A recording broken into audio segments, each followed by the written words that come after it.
Assalamualaikum warahmatullahi wabarakatuh. Jadi sebelum pelajaran kita teruskan, kita niat mencari ilmu bersama-sama. Bismillahirrahmanirrahim. Nawaitu talabal ilmi risalata jami'an namsi an sa'iri juhali wa ihya'ad dini wa ibaqa'al islami bil ilmi wa daral akhirati Waradaullahi ta'ala wa syukran ala nikmatil aqli wa nikmatil syahatil badani fadlillahi ta'ala.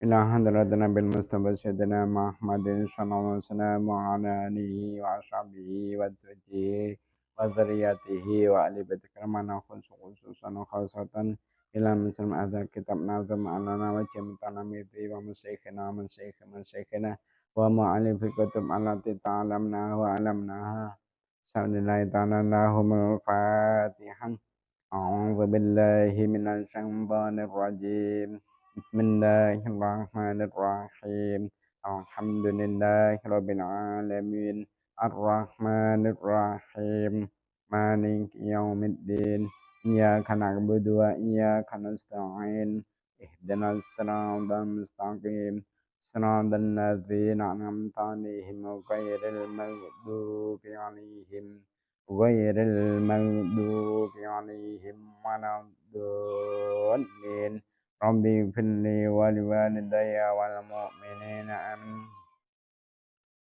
Mari kita meneruskan pelajaran kita hari ini yaitu kitab Nazm Alala yang mana Fa'ansalah ini nanti akan menerangkan tentang nafsu. Nafsu itu harus dihinakan. Mari kita baca bersama-sama nazmannya. Kita ulang 2 kali ya. Bismillahirrahmanirrahim. Qala al-musannifu rahimahumullah ta'ala wa nafa'na bi'afi alami fitdaran amin.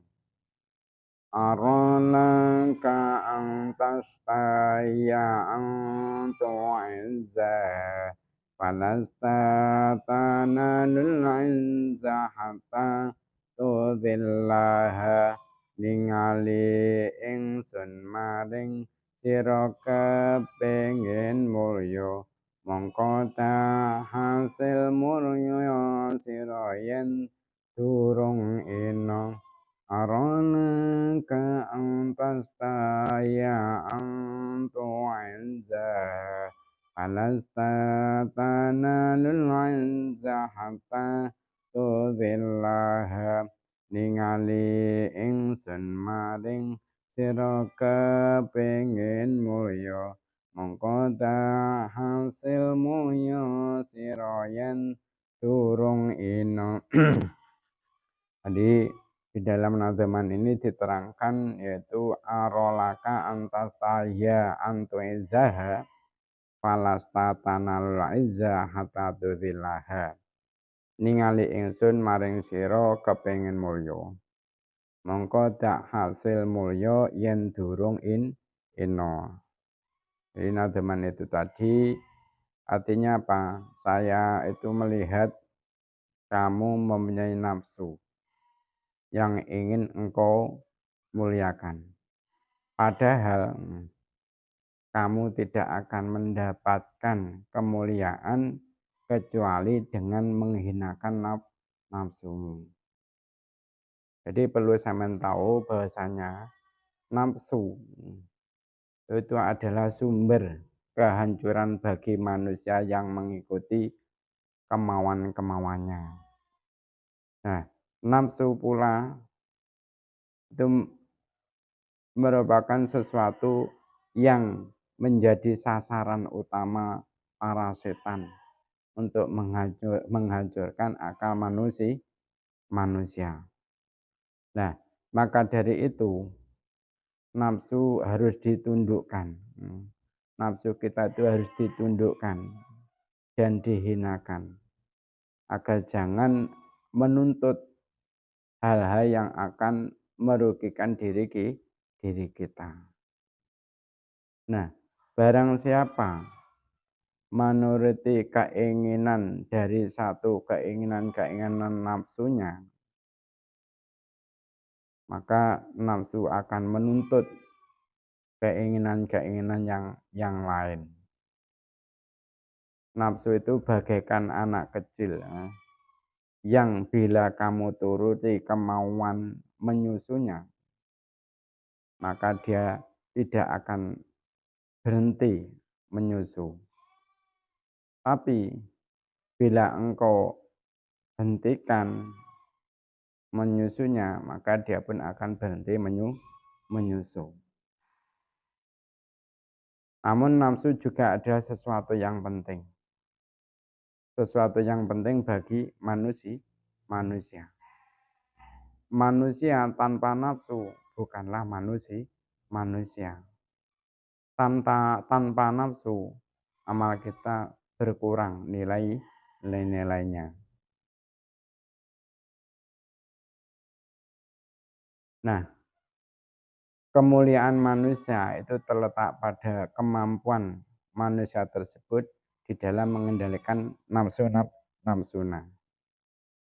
Bagi mereka yang mampu mengendalikan nafsunya, hingga mereka itu tidak terjerumus pada hitamnya kemaksiatan, akan mendapatkan kedamaian yang sejati. Dan sebaliknya, bagi mereka yang tidak mampu mengendalikan nafsunya, hingga menjadi liar nafsunya dan durjana, maka kehinaanlah yang akan mereka dapatkan, baik kehinaan di dunia maupun di akhirat kelak. Jadi nafsu itu adalah merupakan sesuatu yang membahayakan. Kerusakannya yang ditimbulkan nafsu itu besar sekali. Dan nafsu itu adalah sesuatu yang menjadi musuh kita dan juga sekaligus menjadi teman kita. Jadi ibaratnya nafsu itu adalah musuh kita, musuh dalam selimut. Musuh dalam selimut. Umpama musuh di luar, musuh dari luar, itu kita bisa dengan mudah untuk mengalahkannya. Untuk mencari strategi mengalahkan dia itu mudah. Akan tetapi musuh yang ada di dalam ini sulit bagi kita untuk mengalahkannya.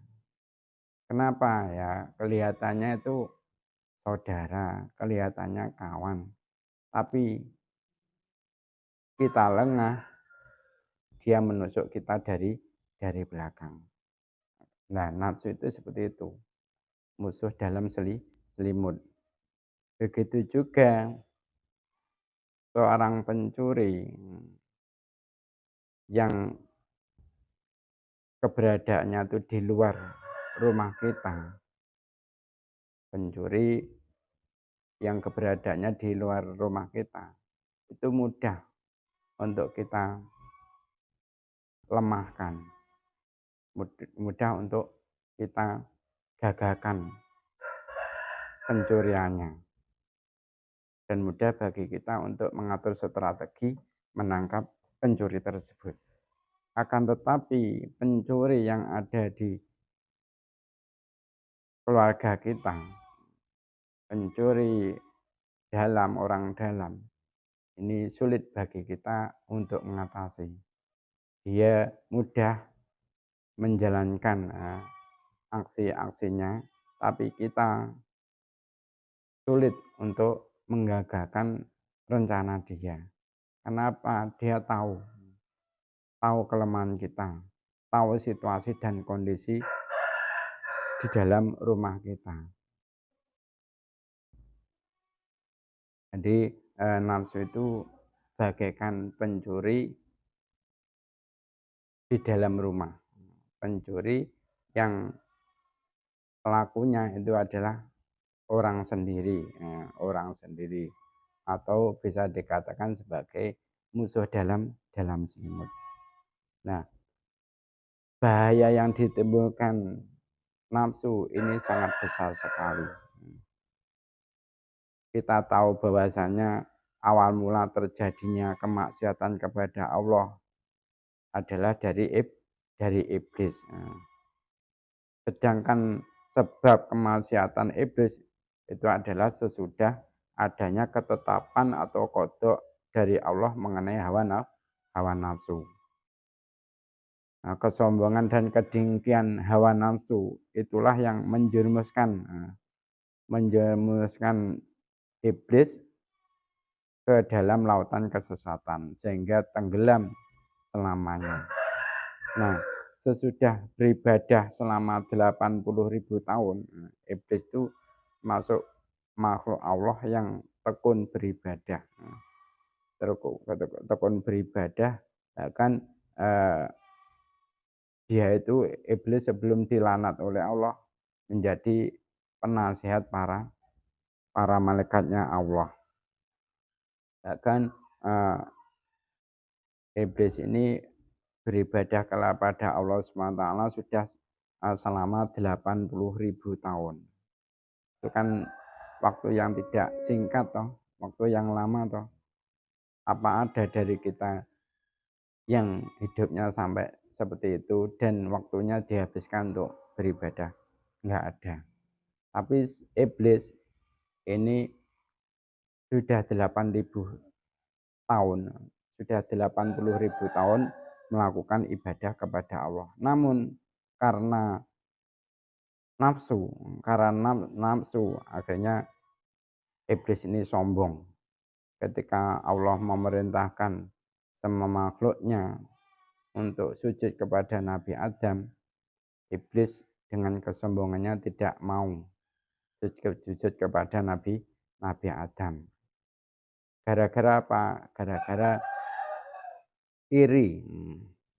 Gara-gara iri, dengki, hasut yang ada pada diri iblis. Dikarenakan apa? Karena nafsu. Karena nafsu. Itu contoh kemaksiatan yang disebabkan oleh nafsu. Kemaksiatan pertama kali. Kemaksiatan pertama kali kepada Allah, yaitu kemaksiatan yang dilakukan oleh iblis. Akhirnya iblis gara-gara menuruti nafsunya, ini Allah melaknat iblis dan iblis diturunkan dari surga dan diancam akan dimasukkan ke neraka selama-lamanya. Begitu juga kemaksiatan yang dilakukan oleh Nabi Adam dan istrinya Siti Hawa. Itu gara-gara apa? Gara-gara nafsu juga.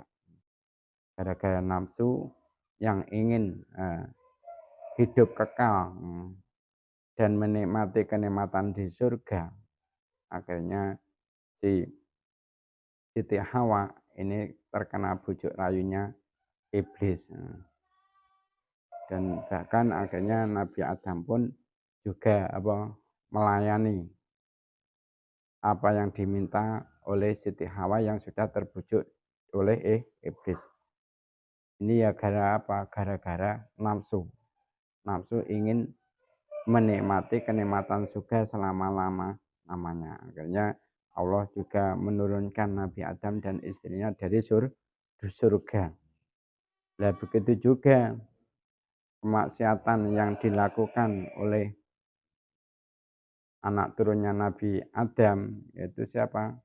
Qabil Habil. Akhirnya Qabil Habil sampai melakukan pembunuhan. Qabil melakukan pembunuhan kepada Habil. Ini gara-gara apa? Gara-gara nafsu. Gara-gara nafsu yang dia itu iri, dengki kepada saudara-saudaranya. Begitu juga kemaksiatan yang dilakukan oleh Harut Marut. Ini juga gara-gara karena menuruti hawa nafsu.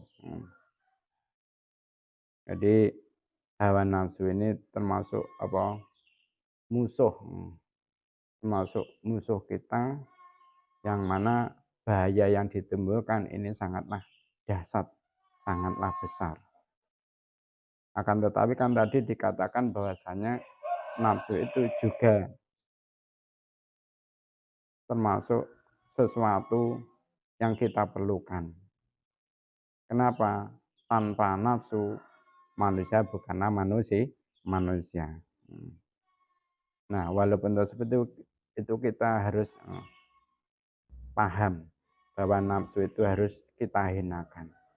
Tidak boleh kita muliakan, kita turuti apa yang menjadi kemauannya. Kalau kita turuti apa yang menjadi kemauannya, ini dia akan semakin lama semakin melonjak.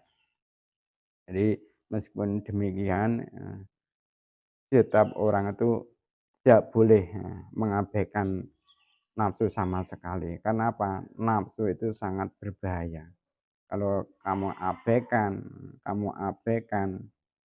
sama enggak anggap, bahkan setiap apa yang menjadi permintaannya kamu turuti, ini akan berbahaya, Nah, untuk menghadapi nafsu itu kita itu membutuhkan salah satu di antara dua cara ini.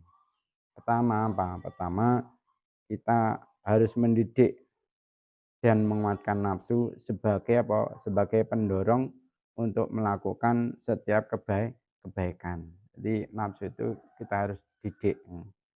Nafsu harus kita didik. Seperti hanya apa? Seperti hanya eh, binatang, seperti hanya binatang yang masih liar.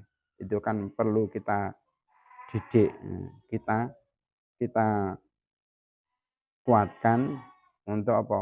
Untuk membantu dalam kita mencapai tujuan.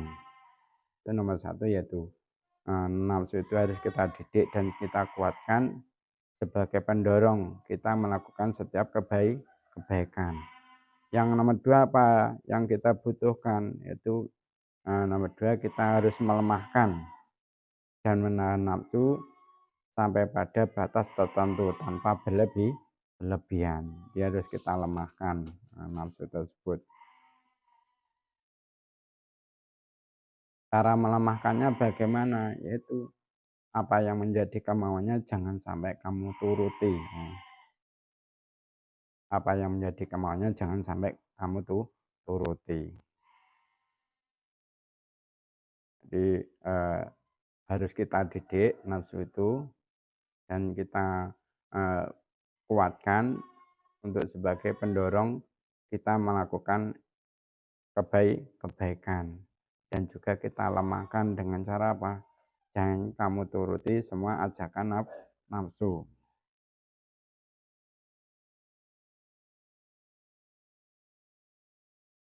Nah, para ulama itu mengatakan bahwasanya untuk mengalahkan nafsu itu caranya ada tiga. Menurut keterangan di dalam kitab karangannya Imam Ghazali, yaitu kitab Minhajul Abidin. Di situ dikatakan bahwasanya ulama itu mengatakan untuk mengalahkan nafsu itu terdapat tiga cara. Tiga cara apa? Apa saja? Nomor satu yaitu mencegah keinginan nafsu. Mencegah keinginan nafsu. Maksudnya apa? Syahwat. Nah, itu harus kita cegah. Kenapa kok seperti itu? Kok keinginannya nafsu itu kita cegah? Karena apa? Saya katakan bahwasanya nafsu itu bagaikan binatang yang masih liar. Contohnya yaitu kuda yang masih binal. Nah, kuda yang masih binal itu akan melemah bila dikurangi makanan kesukaannya. Kalau rumputnya itu kita kurangi, makanan rumputnya itu kita kurangi, dia akan lemah. Begitu juga nafsu. Ketika apa yang menjadi kemauannya tidak kita turuti, dia akan lemah. Itu nomor satu. Yang nomor dua, cara untuk mengalahkan nafsu yaitu memperberat beban.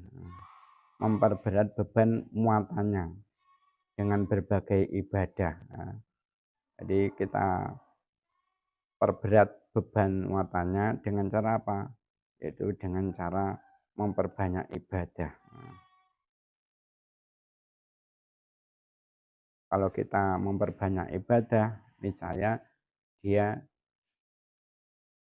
akan tidak neko-neko, tidak ingin melihat hiburan sana, tidak ingin melihat hiburan itu. Karena apa? Dia sudah merasa berat, muatannya sudah merasa berat. Jadi cara memperberat beban muatannya yaitu dengan cara ibadah. Mungkin kita berjamaah, sholat berjamaah, sholat sunnah kita lakukan, mengkaji ilmu agama kita lakukan. Intinya kita setiap hari sudah ada aktivitas, sudah ada jadwal aktivitas beribadah yang pasti. Kenapa kok seperti itu? Karena keledai itu jika ditambah muatannya dan dikurangi makannya akan menjadi tunduk dan menurut. Itu cara yang nomor dua. Cara yang nomor tiga, untuk mengalahkan nafsu yaitu kita memohon pertolongan kepada Allah Subhanahu wa taala. Terus merapatkan dan mendekatkan dengan penuh ketundukan kepada Allah Subhanahu wa taala agar Allah menolong kita untuk menundukkan nafsu kita. Jadi intinya pertama kali kita harus sadar bahwasanya nafsu itu termasuk musuh kita yang harus kita perangi. Namun begitu, nafsu itu juga kita butuhkan. Makanya nafsu itu tadi diperumpamakan bagaikan binatang yang masih bina. Kita itu membutuhkan binatang tersebut untuk mencapai apa yang kita tuju. Namun dia pun juga harus dijinakkan agar mau mendukung terhadap apa yang menjadi tujuan kita. Caranya menundukkan bagaimana, cara mengalahkan bagaimana, yaitu tadi yang sudah saya terangkan tadi. Jadi intinya nafsu itu adalah seperti hanya firman-Nya Allah di dalam surat Yusuf, yaitu inna nafsa la amaratum bisu illa ma rahima rabbi. Apa artinya? Sesungguhnya nafsu itu ada selalu menyuruh kepada kejahatan, kecuali nafsu yang diberi rahmat oleh Allah Ta'ala, ya, atau Robbi itu artinya apa? Robbi Tuhanku. Jadi nafsu itu selalu mengajak kita kepada kejelekan. Bahasanya kejahatan, kesesatan yang ada di muka bumi ini gara-gara apa? Semua itu gara-gara nafsu. Banyak orang yang dipenjara, banyak orang yang dipukuli oleh orang lain, banyak orang dibunuh oleh orang lain gara-gara apa? Gara-gara nafsu. Jadi intinya nafsu itu harus kita tundukkan. Kalau kita menghilangkan secara total nggak bisa. Kalau kita kehilangan nafsu itu nanti kita sebagai manusia nggak bisa dikatakan sebagai manusia. Semangat kita untuk beribadah, semangat kita untuk berjuang tidak ada. Jadi nafsu itu musuh sekaligus teman yang harus kita tundukkan. Nggak bisa kita hilangkan, tapi hanya kita tundukkan biar apa?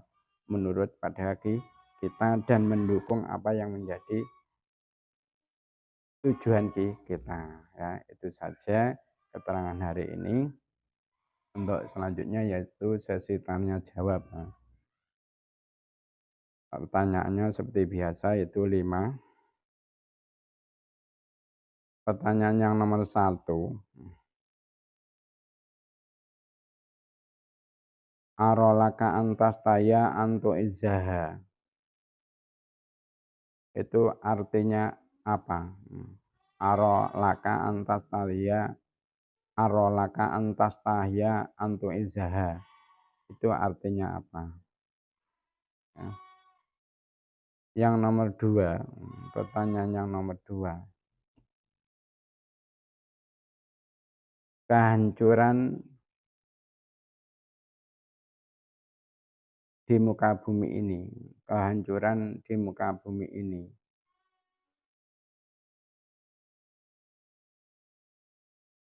Ini gara-gara apa? Kehancuran bagi manusia di muka bumi ini gara-gara apa? Nomor 3, pertanyaan yang nomor 3. Nafsu itu bagaikan musuh di dalam titik-titik. Pertanyaan yang nomor 4. Kejahatan atau kemaksiatan pertama kali kepada Allah dilakukan oleh siapa? Pertanyaan yang nomor 5.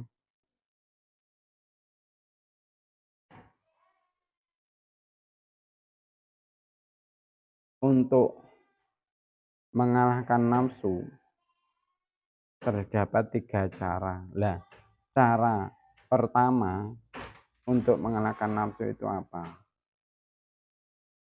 Itu saja ya.